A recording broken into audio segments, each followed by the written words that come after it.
with notations. Very easy Aasa ki Vaar in female scale, part number 3. हम मूरख मुगध शरणागति मिल गोविंद रंगा राम राजे गुरपुर हार पाया हर भगत एक मंगा हर भगत एक मंगा मेरा मन तन शब्द विगासिया जप अनंत तरंगा जप अनंत तरंगा मिल संत जना हर पाया नानक सत संगा नानक सत संगा। वाहिगुरु जी। श्लोक महला पहला। विस्माद नाद विस्माद वेद विस्माद जीव विस्माद भेद विस्माद रूप विस्माद रंग विस्माद नांगे फिरें जंत विस्माद पौण विस्माद पानी विस्माद अग्नि खेडै विडाणी विस्माद धरती विस्माद खानी विस्माद साध लगे प्राणी विस्माद संजोग विस्माद विजोग विस्माद भुख विस्माद भोग विस्माद सिफत विस्माद सारा विस्माद उजड़ विस्माद राह विस्माद नेड़े विस्माद दूर विस्माद देखे हाजरा हजूर वेख विडाण रहा विस्माद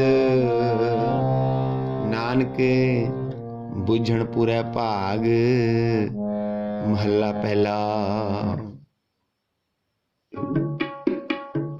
कुदरत दिसै कुदरत सुनिए कुदरत भौ सुख सार कुदरत पाताली आकाशी कुदरत सर्व आकार कुदरत वेद पुराण कतेबा कुदरत सर्व विचार कुदरत खाना पीना पहनन कुदरत सर्व प्यार कुदरत जाति जिनसे रंगे कुदरत जे जहान कुदरत नेकियां कुदरत बदियां कुदरत मान अभिमान कुदरत पौण पानी बैसंतर कुदरत धरती खाक सब तेरी कुदरत तू कादिर करता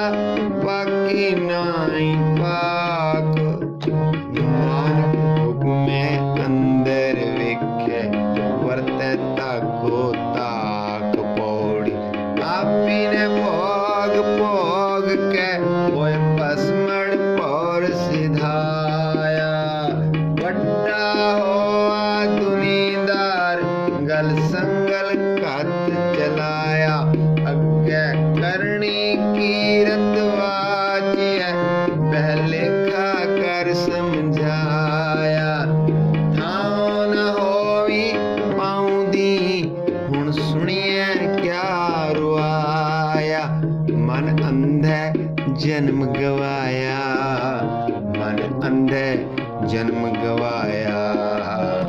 वाहिगुरु जी। पौड़ी आपी ने भोग भोग के होए भस्मण भौर सिधाया वड्डा होवा दुनीदार गल संगल घत चलाया अग्गे करनी कीरत वाची है बह लेखा कर समझाया थाव न होवी पाउंदी हुण सुनिए क्या रुआया मन अंधे जन्म गवाया मन अंधे जन्म गवाया।